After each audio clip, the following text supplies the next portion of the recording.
إن الحمد لله نحمده ونستعينه ونستغفره ونعوذ بالله من شرور أنفسنا ومن سيئات أعمالنا من يهده الله فلا مضل له ومن يضلل فلا هادي له وأشهد أن لا إله إلا الله وحده لا شريك له وأشهد أن محمدا عبده ورسوله أما بعد.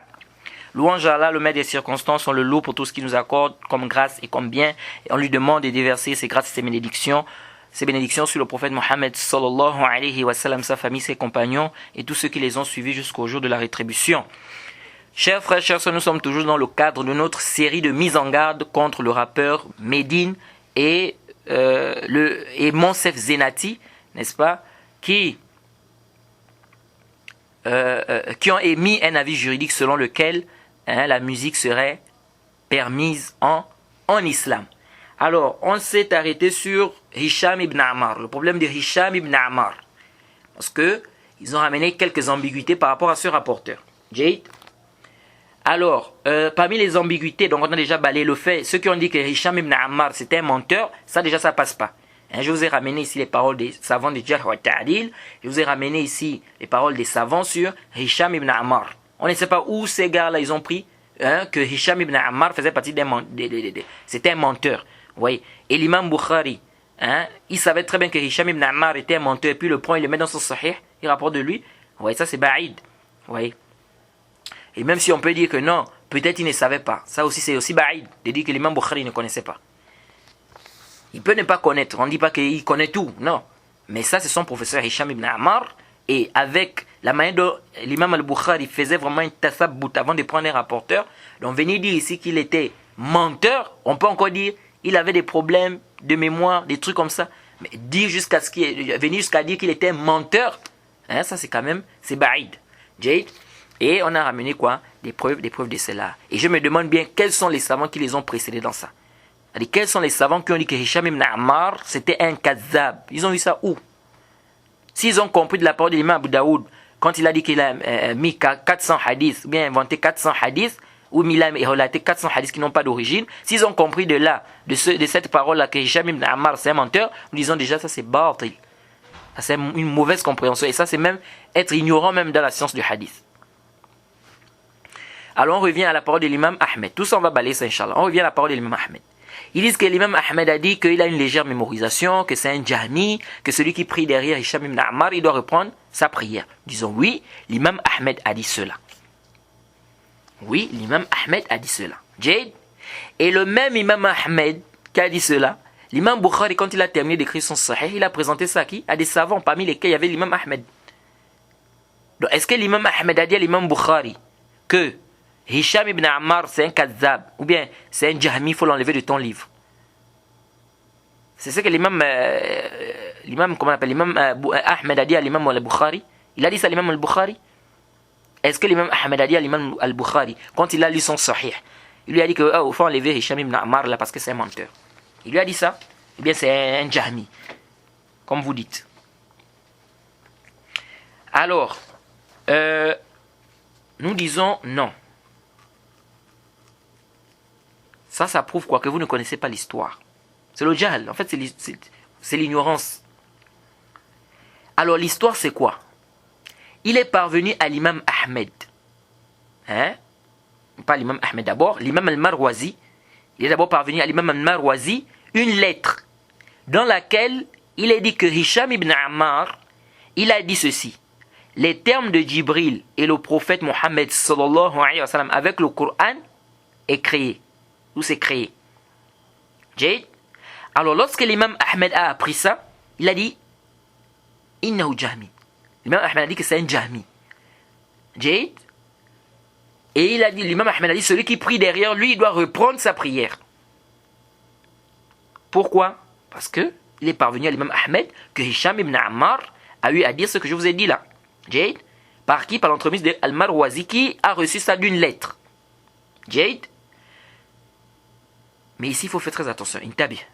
Qu'est-ce que l'imam Zahabi a dit dans son livre, dans Tahzib al-Kamal, au tome 9, à la page 297 à 298? Il a dit quoi? Il dit cette parole, on ne doit pas prendre ça comme ça. Il ne doit pas prendre ça comme ça. Il a même fait un rad à ceux-là qui ont dit quoi? Qui ont voulu rejeter Hisham ibn Ammar à cause de ça. Il a fait un rad. En disant que l'information, il a eu l'information, etc. Il a même dit que les savants n'ont cessé de parler entre eux depuis. Est-ce que vous voyez un peu? C'est pourquoi vous allez voir que certains savants te disent quoi? Ils te disent, on nous a dit qu'il est parvenu à Al-Marwazi une lettre. Mais qui a amené cette lettre? C'est qui? Il est parvenu à Al-Marwazi, cette lettre-là, de qui? On ne connaît pas cette personne-là. Donc déjà, l'information est un problème. La lettre même qui est venue à Al-Marwazi, où on dit que Hicham ibn Ammar a eu à dire ça, cette lettre-là, elle vient de qui? Qui a amené la lettre-là? C'est qui? On ne connaît pas la personne qui a amené la lettre. On dit simplement que c'est une lettre qui est parvenue à Al-Marwazi, dans laquelle Hicham ibn Ammar a eu à dire ces paroles. Mais qui a apporté la lettre? On ne connaît pas. Ça, c'est un. Deuxièmement, on ne sait même pas, celui qui a écrit la lettre, est-ce qu'il a bien transcrit les paroles de Hicham ibn Ammar? C'est-à-dire, celui qui a écrit la lettre là, est-ce qu'il a bien écrit les paroles de Hicham ibn Ammar? Ou bien il n'a pas transmis ça avec le sens, par le sens, bil ma'na. Est-ce qu'il a mis vraiment les mêmes termes? Est-ce qu'il a bien compris aussi la parole de Hicham ibn Ammar? Donc tout ça là, c'est pas clair. C'est-à-dire, d'abord on ne sait pas qui a mis la lettre, ça c'est un. Deuxièmement, la parole qui est venue dans la lettre, qui a écrit ça, il a écrit ça, est-ce qu'il a bien entendu, est-ce qu'il a bien écouté, on ne sait pas. Donc s'appuyer sur une telle information pour venir rejeter Hicham ibn Ammar, on dit non. C'est pourquoi beaucoup de savants ont fait le rad, comme l'imam Zahabi, il dit non, on ne peut pas prendre ça comme ça. Vous voyez? On ne peut pas prendre ça comme ça. Donc, pour dire ici que l'imam Ahmed a eu à dire ça, oui. L'imam Ahmed a dit ça par rapport à ce qui lui est parvenu comme information qu'il a eu. Mais est-ce que l'information là, elle est prouvée? Qui peut venir nous dire qu'elle est prouvée? La lettre là, elle vient de qui? Qui a amené la lettre là? Qui peut venir nous citer? C'est qui la personne qui a amené la lettre? On ne sait pas. Qui a écrit même la lettre? On ne sait pas. Donc on dit, on a amené une lettre, Al-Marwazi il a reçu une lettre selon laquelle Hicham ibn Ammar a eu à dire ça. Mais cette lettre-là, Hicham ibn Ammar, qui a écrit? Qui a envoyé ça? C'est là le problème. Oui. Donc prendre cette information-là, de dire que, comme j'écoutais cet égaré-là, il dit, c'est un menteur. L'imam Ahmed a même dit qu'on ne prie pas derrière lui, celui qui prie derrière lui doit reprendre sa prière. Il ne connaît même pas l'histoire, rien de tout ce qui s'est passé, rien. Il vient comme ça. Il faut faire attention. C'est comme l'autre là-bas avait dit la fois passée, il s'appelle comme Badjarofil, Mohamed Badjarofil. Oh non, il paraît qu'Ibn Taymiyyah, il est revenu dans le mazhab des Asha'ira. Pourquoi? Parce que Ibn Hajar a rapporté ça dans un livre et tout, etc. Mais qui a amené l'information là? Notre din, c'est le isnad. C'est pourquoi Abdel Mubarak disait, rahimahullah, je répète toujours ça et j'aime bien cette parole. Et on dit aussi qu'Ibn Sirin disait ça. Al-isnad min ad-din. Walaou la isnad la qala man sha ma sha. La chaîne de transmission fait partie de la religion. S'il n'y avait pas la chaîne de transmission, chacun devait dire ce qu'il veut. Tel a dit comme ça, tel autre a dit, tel autre a dit, tel. Oui, mais ça vient d'où? C'est là le problème. Alors, parmi les arguments qu'ils avancent pour vouloir rendre faible Hicham ibn Ammar, ils disent que l'imam Abu Daoud a dit qu'il a inventé 400 hadiths. Pas 40 hadiths comme l'autre a dit. 400 hadiths. Ou bien il a relaté 400 hadiths qui n'a pas de asl. Nous disons, haza jahlun. Nous disons ça, c'est l'ignorance aussi. Ça, c'est encore l'ignorance. C'est vraiment l'ignorance. Vous prenez seulement des paroles comme ça, vous ne cherchez pas à savoir ce qui se passe, rien. Le problème de Hicham ibn Ammar, c'est quoi? Le problème de Hicham ibn Ammar, ce sont ses professeurs. C'est pas lui qui a des problèmes. Ce sont les professeurs de Hicham ibn Ammar qui ont des problèmes. Ça veut dire quoi? C'est-à-dire que Hicham ibn Ammar avait des professeurs qui inventaient des hadiths. Et donc lui, il prenait de ces hadiths-là. Il rapportait ces hadiths-là. C'est pourquoi l'imam Abu Daoud te dit qu'il a mis 400 hadiths qui n'ont pas d'origine. Parce qu'il les a pris de ses professeurs qui étaient des menteurs. Mais est-ce que lui-même c'est un menteur? Non. Tu ne trouveras aucun savant parmi les anciens savants qui te dira que Hicham ibn Ammar est kazab. Le problème c'est sur ses professeurs, c'est pas lui. C'est pourquoi si vous vous rappelez la parole de l'imam Suyuti, qu'est-ce qu'il a eu à dire? Il a dit que le hadith est munkar. Il a dit wada'uhu ala Hisham ibn Ammar. Wa Hisham ibn Ammar thiqa ma'amun. Il dit ça, il a parlé d'un hadith, il a dit c'est munkar. Il a dit ils ont mis ça, ils ont inventé ça sur Hisham ibn Ammar. Il dit mais Hisham ibn Ammar c'est un thiqa. C'est plus que clair. C'est pourquoi l'imam Abu Ya'la al-Khalili, dans son livre Al-Irshad fi ma'rifati al-ulama al-hadith, ou fi ma'rifati ulama al-hadith, Abu Ya'la al-Khalili, qu'est-ce qu'il dit? Écoutez ça, il dit ceci. Il dit Hisham ibn Ammar al-Dimashqi, thiqa. Dimashqi, c'est-à-dire de Damas, c'était Damas. Il dit thiqa. Il dit c'est un rapporteur digne de confiance. Wa rubbama yaqa' fi hadithihi gharaib. Il dit parfois, il y a des trucs étranges qui viennent dans ces hadiths. An shuyukh Hisham, qui viennent dans ces hadiths à travers des professeurs de Sham. Fad'af, écoutez ce qu'il dit. Arju an tantabihu, je demande votre attention ici. Il dit parfois il rapporte des hadiths, ou bien il y a des choses parfois qui viennent dans ces hadiths qui sont étranges, qui proviennent des savants de Sham. Fad'af, il dit la faiblesse. Yaqa' min shuyukhihi la minhu. Il dit la faiblesse provient de ses professeurs, pas de lui. Subhanallah. Vous voyez comment on embrouille les gens? Donc, lorsque l'imam Abu Daoud a dit qu'il a mis 40 à 400 hadiths, ces 400 hadiths, c'est par rapport à ses professeurs qui étaient des menteurs. Alors, le fait qu'un rapporteur a des professeurs qui sont des menteurs, ça ne fait pas de lui un menteur. Je vous donne un exemple. L'imam al-Shafi'i, par exemple, rahimahullah.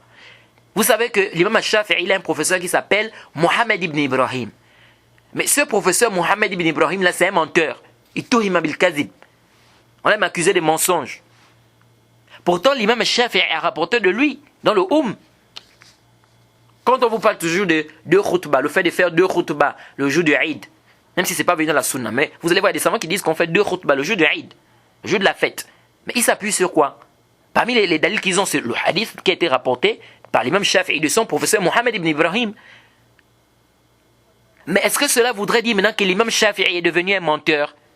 Nous disons non, jamais. Kalla wa hasha wa kalla. L'imam Shafi'i n'est pas un menteur. Et combien de rapporteurs, on a combien de rapporteurs dans la sunna, c'est-à-dire quand on repart dans les hadiths, combien de rapporteurs rapportaient des gens qui sont faibles, qui sont da'if? Est-ce que ça veut dire que la personne en lui-même il est da'if? Non. On dit il n'est pas da'if, mais s'il rapporte de tel, le hadith est da'if. Pourquoi? Parce que la personne, son professeur là, c'est un professeur qui est faible. Et donc, les hadiths qu'on a reprouvés de Hisham ibn Ammar, ce sont des hadiths qu'il a rapportés de ses professeurs qui étaient des menteurs. Mais quand on revient à notre hadith des Ma'azif, qui rapporte? Hisham ibn Ammar rapporte de qui? Sadaqa ibn Khalid. Sadaqa ibn Khalid, c'est un menteur. Donc, s'il rapporte d'un rapporteur qui est digne de confiance, on prend. Parce que ce n'est pas lui le menteur en fait, ce sont ses professeurs qui ont des problèmes. Vous voyez comment les gens viennent, on vient embrouiller les gens, on apporte des trucs juste pour embrouiller seulement les gens. C'est quoi cette histoire-là? Donc s'il vient dans un hadith avec un professeur qui est menteur, on dit le hadith est da'if, ou bien il est même mawdu', c'est un hadith inventé. Pas à cause de lui, mais à cause du menteur qui est là, qui est son professeur là, qui est menteur. Donc quand vous voyez, on vient, on vous dit, il a rapporté certains hadiths reprouvés, nous disons oui, ce sont les hadiths là qu'il rapportait de ses professeurs qui étaient des menteurs. C'est pourquoi l'imam Abu Ya'la al-Khalili l'a bien dit. Il dit la faiblesse n'est pas au niveau de Hisham, mais ce sont ses professeurs. C'est pourquoi l'imam Zahabi t'a dit, sauf des hadiths qu'on l'a réprouvé dessus. Ici, on doit donc s'arrêter sur le fait. Est-ce qu'ici, au plutôt, on doit s'arrêter sur le fait de prendre ces hadiths? On a bien dit les hadiths qui ont été réprouvés. Il dit sauf des hadiths qui ont été réprouvés. Donc il faut que ça soit déjà prouvé, que ce sont des hadiths qui ont été réprouvés. J'ai. Bon, maintenant, quand on vient au hadith de Ma'azif, ça fait partie des hadiths qui ont été reprouvés de Hisham ibn Ammar parce que c'est un menteur. Les savants qui ont rendu ça faible, ils ont rendu ça faible parce que c'est un menteur, ou bien ils ont rendu ça faible parce qu'ils ont dit c'est mu'allaq. Deuxième question. Ça fait partie des hadiths qu'on l'a reprouvé? Non. aucun savant parmi les savants de hadith, des anciens savants, je ne parle pas des gens comme les Youssouf Kordoui, parce que les Youssouf Kordoui, les Judéens, tout ça, ce n'est pas des savants de hadith reconnus. Aucun savant, parmi les anciens savants, n'a dit de telles choses. Aucun. Il n'a dit que non, ce hadith est faible parce qu'il y a Hisham ibn Ammar dedans, et Hisham ibn Ammar c'est un menteur, Kadzab. Donc le hadith est mawdou'. Quel savant des hadiths qui a dit ça avant? Aucun. Comme lui, il vient dire non, le hadith est faible, mais même la partie qui dit les instruments de musique c'est inventé parce que c'est seulement Hisham ibn Ammar qui a rapporté ça, et Hisham ibn Ammar c'est un menteur. C'est quoi cette histoire-là? Les gens veulent tu n'apprends pas bien le digne, tu veux venir embrouiller les gens?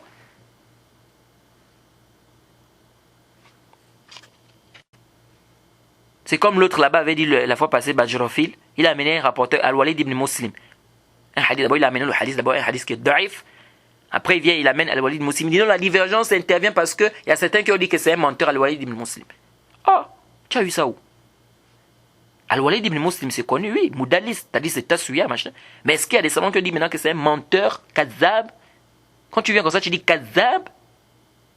Ça c'est. Il faut vraiment vérifier les ibara. Il faut vraiment apporter des références. C'est pas de venir dire comme ça, non. Kadzab. Il faut faire attention. Et tu viens, c'est comme si tu as dit, vraiment, subhanallah, je ne comprends pas les gens. Alors, musta'an. Donc ici, on voit clairement que ça, c'est des arguments qui ne tiennent pas. Tous les arguments là de Hisham ibn Ammar, il a dit ceci ou comme ça, il a inventé des... Ça ne tient pas. Jade. Parmi les arguments qu'ils ont mentionnés, que Monsef Zenati a mentionné dans sa vidéo aussi, pour justifier ou pour rendre faible le hadith de Bukhari à cause de Hisham ibn Ammar, il a porté la parole d'Abu Hatim. Il dit qu'Abu Hatim a dit qad taghayyara. C'est-à-dire qu'il a changé. Bon, tout d'abord, vraiment, comme ça là, de cette manière-là, je n'ai pas vu ça comme ça, la parole d'Abu Hatim. Que la parole d'Abu Hatim, il a dit quoi? Que lorsqu'il a vieilli, Hisham ibn Ammar, lorsqu'il a vieilli, il a changé. C'est-à-dire, lamma kabura, taghayyara. Et il dit, les hadiths qu'il a rapportés avant, c'est as-sah. Et il lisait de son livre. Voilà ce que j'ai trouvé de Abu Hatim. De mon bahth, hasba ilmi, j'ai vu qu'Abu Hatim a fait ce tafsir-là. Que lorsque Hisham ibn Ammar est devenu vieux, il a changé. Mais toi, tu viens comme ça, tu dis, Abu Hatim a dit, il avait changé. Et après, tu amènes même un tafsir, on ne sait pas où tu es parti chercher ça. Donc ça, c'est d'abord un. Hisham ibn Ammar, lorsqu'il a vieilli, il a changé au niveau de la mémorisation. Jade. Et il dit que les hadiths qu'il a rapportés avant sont pris en considération, c'est as-sah, c'est plus authentique. Jade. Jade. Alors, tout d'abord, Hisham ibn Ammar, comme lui-même il a dit, comme il a été rapporté, Hisham ibn Ammar a dit que Yahya ibn Ma'in a lu son livre. Yahya ibn Ma'in, il a lu le livre de qui? De Hisham ibn Ammar. Donc les hadiths, surtout les hadiths qu'il avait rapportés avant, c'était connu. Avant qu'il ne change, c'était connu. Il a changé lorsqu'il a vieilli. Mais le hadith qu'il a rapporté, les hadiths qu'il a rapportés avant, c'est pourquoi il faut connaître. Quand les savants disent sur un rapporteur qu'il a changé, ou bien quand les savants disent sur un rapporteur qu'il est mukhtalit, qu'est-ce que ça veut dire tous ces istilahat là? C'est-à-dire qu'il a commencé à s'embrouiller avec les hadiths et tout. Tout ça, les savants, il y a des qawaid. Je prends par exemple le cas de celui qui est mukhtalit, celui qui s'embrouille avec les hadiths. Qu'est-ce qu'on dit? On dit ici, on va regarder les hadiths qu'il a rapportés avant qu'il ne commence à s'embrouiller. Ces hadiths-là, on va prendre. Ceux qu'il a rapportés après, on ne prend pas. Donc on va prendre ceux qui ont rapporté de lui avant qu'il ne commence à s'embrouiller, on prend. Ceux qui ont rapporté de lui après, on ne prend pas. Et si on n'arrive pas à faire la distinction entre les hadiths qu'il a rapportés avant ou après, on fait quoi? On fait le tawakkuf. Ça reste quoi? Une faiblesse qui est faible. Ça reste faible jusqu'à ce qu'on aura d'autres hadiths qui viennent confirmer ça. Alors ce moment, on va dire que là, il avait bien rapporté le hadith et ça devient authentique. Hassan, ou bien Hassan Lirayari. Ça, c'est par exemple pour le cas du mukhtalit. Donc ici, il y a des tafsilat. Celui qui fait le tarayyur aussi, ici, il a commencé à changer. Il y a aussi quoi? Des tafsilat. Donc on ne va pas venir un beau matin comme ça, venir seulement dire aux gens, il commence à changer. Après, tu viens, tu amènes un tafsil bizarre. Tu dis non, tout ce qu'on lui disait, il considère ça comme hadith. Tout ce qu'on lui disait. Tu es sûr? Donc même quand on lui disait, va manger, il considérait que c'était un hadith. Bien quand on lui disait, je t'apporte de lui, il considérait que c'était un hadith. C'est quoi ça?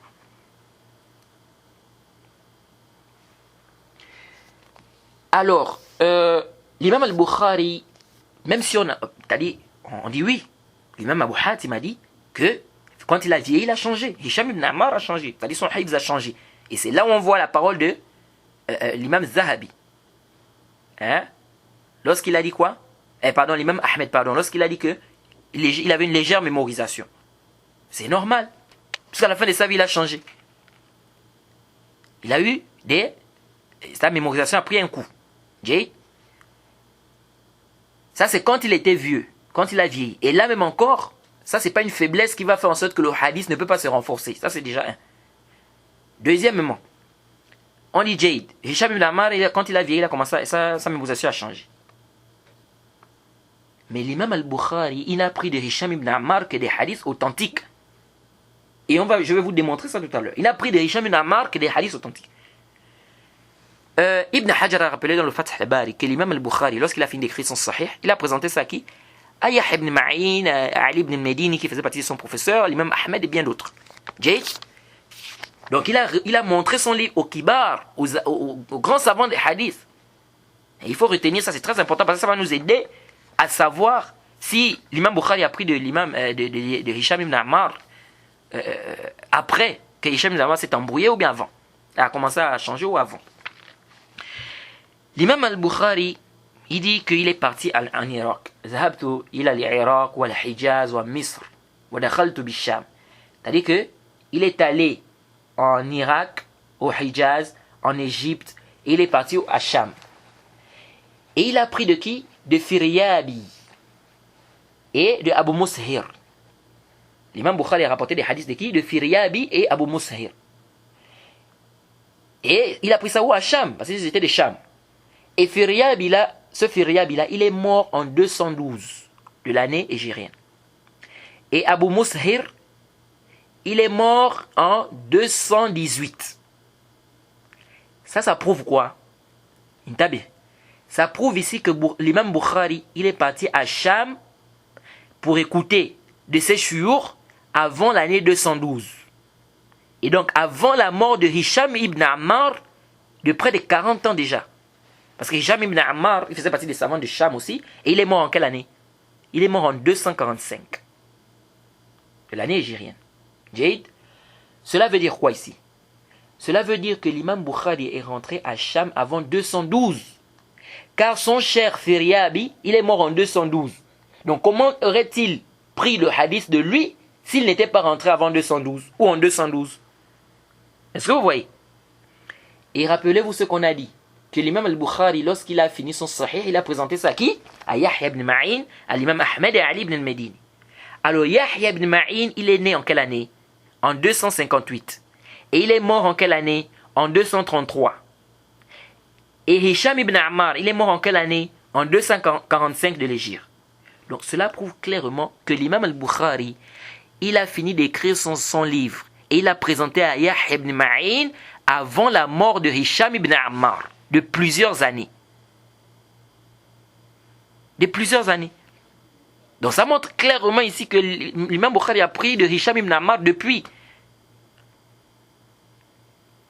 Et en plus il a présenté ça à qui? Au grand savant des hadiths. Et puis l'imam al-Bukhari connaissait très bien les hadiths de ses professeurs qui n'avaient pas de problème. Il connaissait très bien les hadiths de ses professeurs qui n'avaient pas de problème.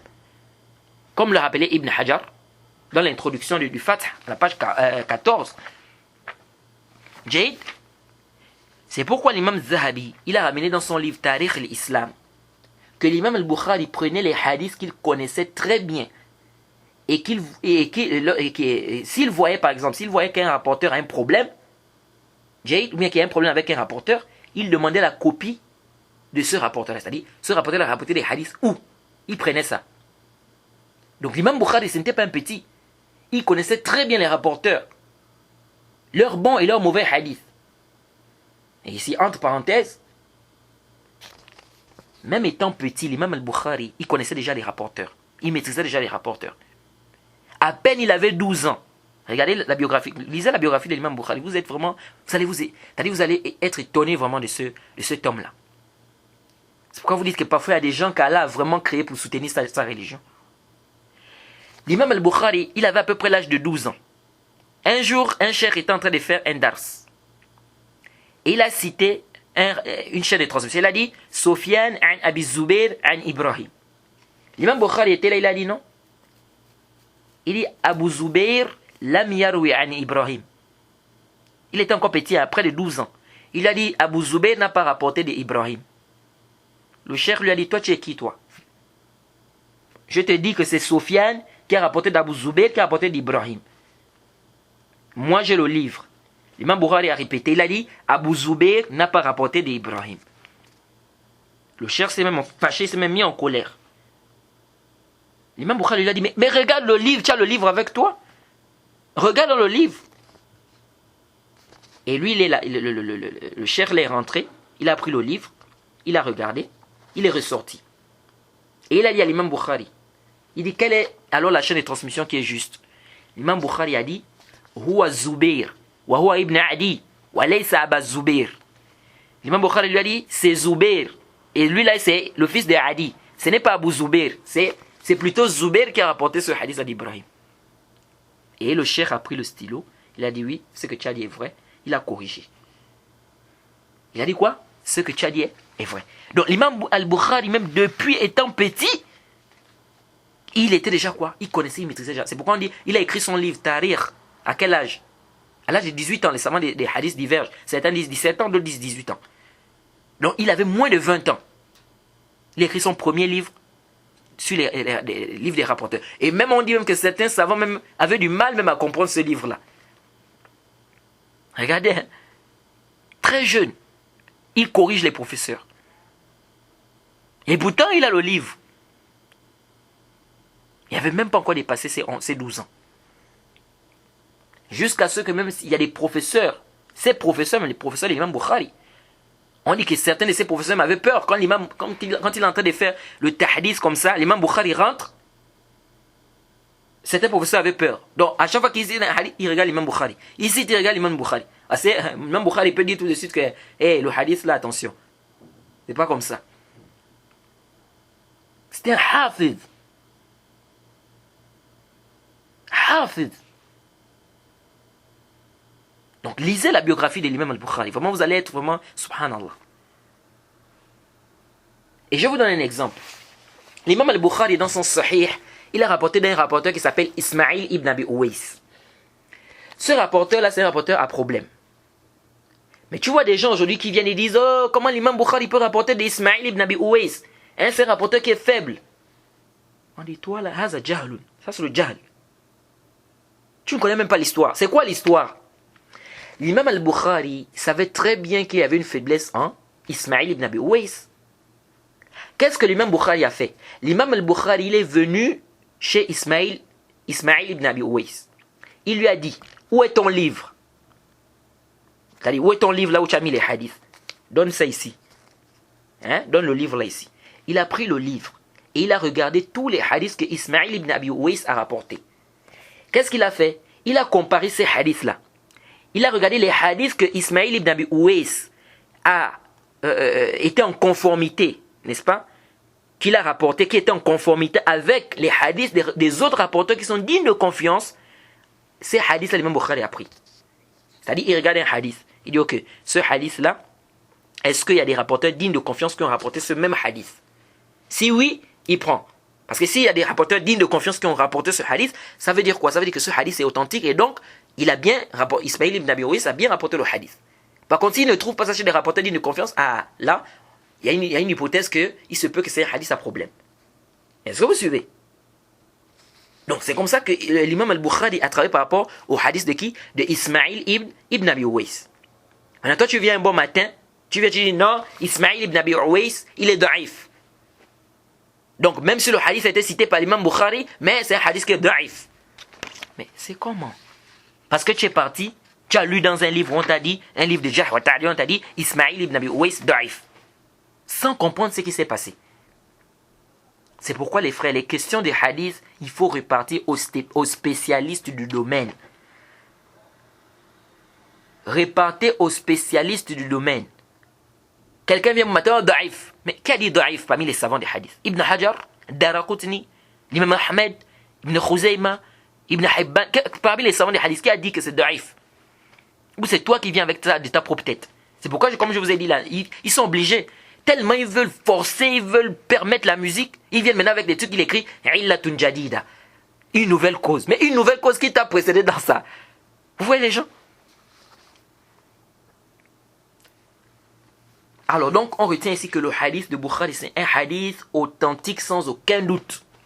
Les gens qui ont voulu rendre ça faible, ils sont passés à côté. C'est pourquoi aucun savant n'a rendu ce hadith-là faible, soi-disant parce que Hisham ibn Ammar c'est un kazab, etc. Aucun savant, même Ibn Hazm, parmi les anciens savants, aucun.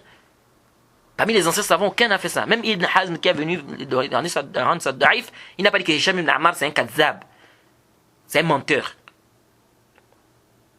Ouais, les gens les bas, Youssouf Qaradawi. Comment tu vas aller prendre une parole de Youssouf Qaradawi? Même, il s'argumente parfois des hadiths qui sont faibles, très faibles même. Et il n'est pas connu comme étant un savant des hadiths. Qui a reconnu Youssouf Qaradawi comme étant un ali muhaddith? Vous prenez des gens, c'est pas, et subhanallah.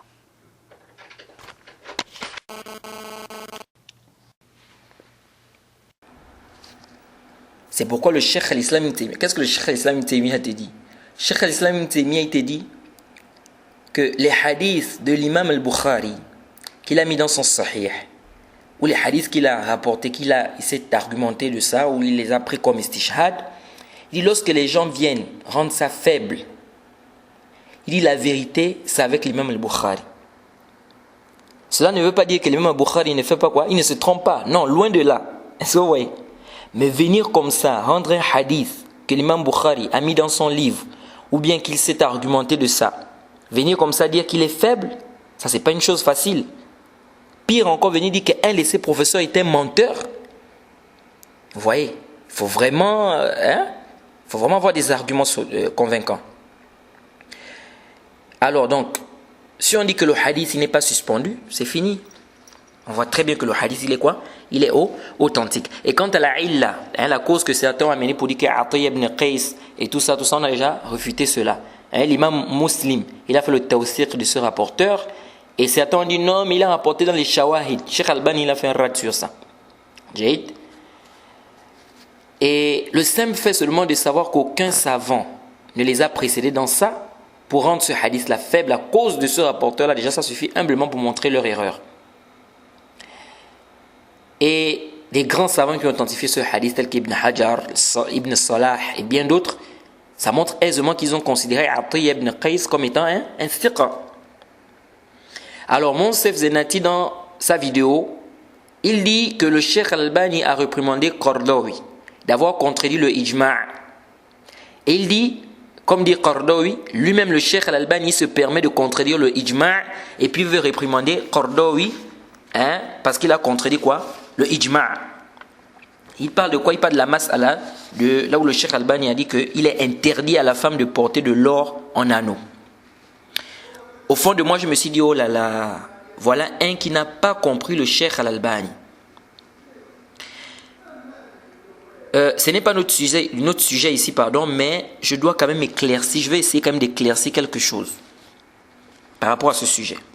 Parce qu'il y a trop de shan wa dandana. Beaucoup de gens n'ont pas compris le Cheikh Al-Albani. Car beaucoup de gens viennent, oh non, il a contredit le ijma', il a contredit le ijma'. Nous disons, Cheikh Al-Albani, il connaît très bien qu'il ne doit pas contredire le ijma'. Et il le sait peut-être même mieux que toi. Le Cheikh Al-Albani, il te dit quoi?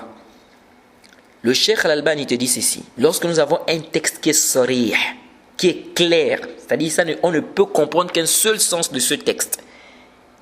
Il dit ici, là, on doit travailler avec le texte, même si on ne connaît pas qui a travaillé avec ça parmi les savants. Jade, même si on ne connaît pas qui a travaillé avec ça parmi les savants, on doit travailler avec ça. C'est pourquoi il dit ça dans Tamam Mina, il dit, au Muqaddimah di Tamam Mina, il explique ça. Cela veut dire quoi? Le ijma', nous avons deux types de ijma', c'est-à-dire de consensus.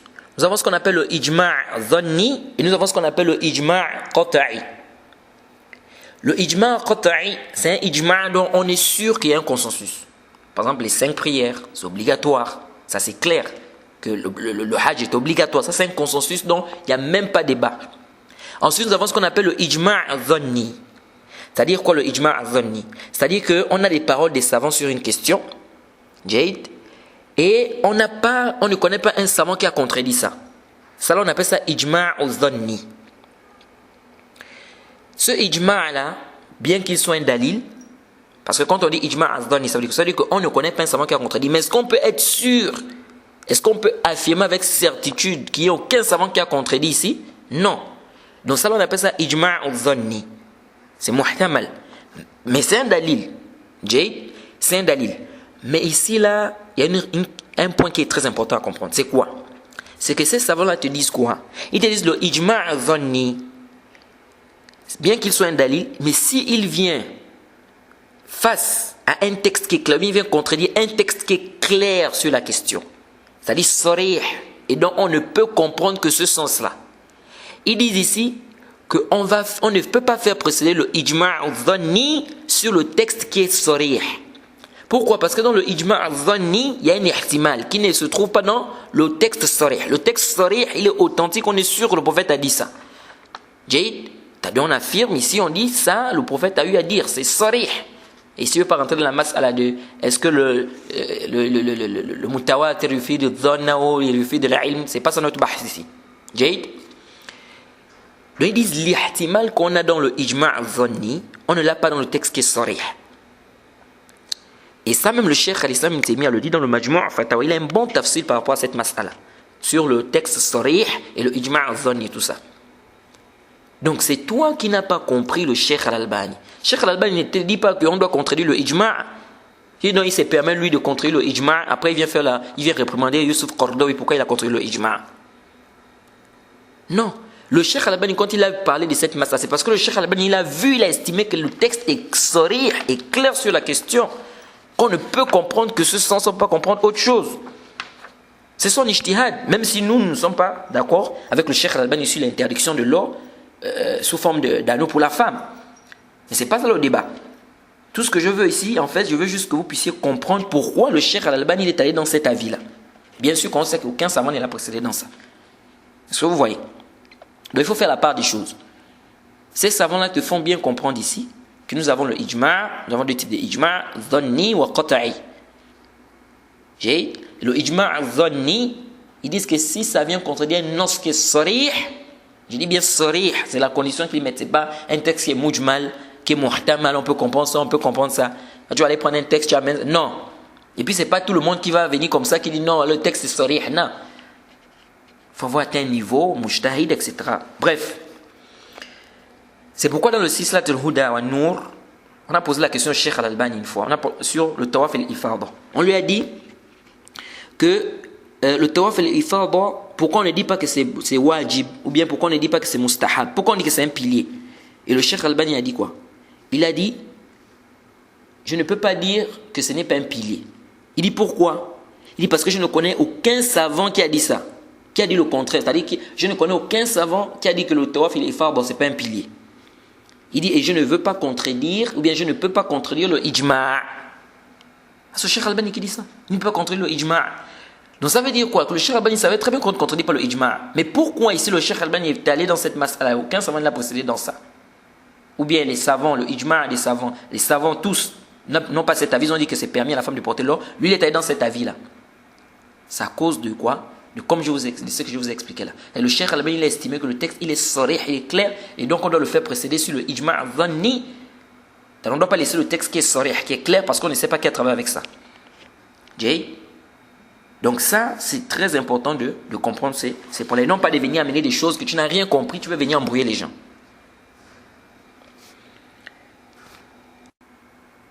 Donc le Cheikh al-Albani, il sait très bien qu'il ne doit pas contredire le ijma'.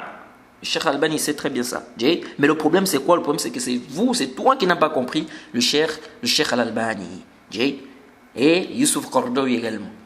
C'est pourquoi on dit que il faut faire très, très attention. Les gens viennent comme ça. Parce que quand quelqu'un vient comme ça, tu n'as pas compris quelque chose, tu viens, tout ça parce que tu veux soutenir ton avis. Il faut faire attention. Il faut faire quoi? Il faut faire très, très attention. Et comme je vous ai dit, le Cheikh al-Islam Ibn Taymiyyah, il a un bon bahth sur cette mas'ala-là dans le Majmu'.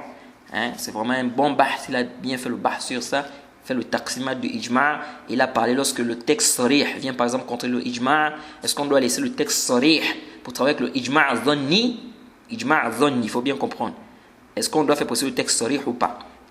Bien que le texte sarih, le ijma' dhanni reste quoi? Toujours un dalil. Mais lorsque c'est en face d'un texte qui est sarih, ils disent quoi? Ils disent qu'ici on fait précéder le texte qui est sarih. Pourquoi? Parce que dans le ijma' dhanni, on a des ihtimal ou bien des ihtimalat qui ne sont pas dans le texte sarih. Et ça c'est dans les mabahis du fiqh, des usul fiqh qu'on détaille ces questions-là. Donc c'est pas le but de l'objet de notre mise en garde ici, mais je ramène ça pourquoi? C'est à cause de certaines choses que j'ai vues. Eh bien c'est parce que Monsef Zenati, il a porté ça comme pour faire croire aux gens qu'on peut contredire le ijma comme on veut. Ou bien on peut contredire le ijma. Il peut quoi? Parce que le Cheikh Albani s'est permis de contredire le ijma. Donc pourquoi il va réprimander Youssouf Kordoui d'avoir contredit le ijma? Oui. Donc il faut faire très attention. Donc on va s'arrêter par ici pour cette séance. Inch'Allah, je pense que la séance prochaine, ce sera peut-être notre dernière séance. Et sur cette mise en garde, nous allons revenir donc sur le contenu du hadith de l'imam al-Bukhari.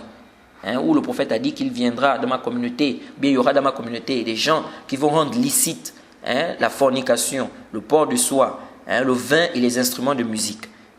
On va revenir sur le contenu du hadith pour expliquer, parce qu'il y a des ambiguïtés que d'autres apportent sur le hadith, soit disant que on a cité plusieurs choses dans le hadith, ça ne veut pas dire que c'est la même sentence. D'autres disent non, ici là, ce qui est interdit, c'est que tout ça là soit regroupé. C'est une scène qui est comme Monsef Zenati l'a dit dans sa vidéo. Il dit en fait c'est la scène qui est interdite ici. La scène, donc c'est-à-dire de faire quoi? Boire le vin, porter la soie et puis faire le zina, en même temps écouter la musique. Donc c'est cette scène là qui est interdite.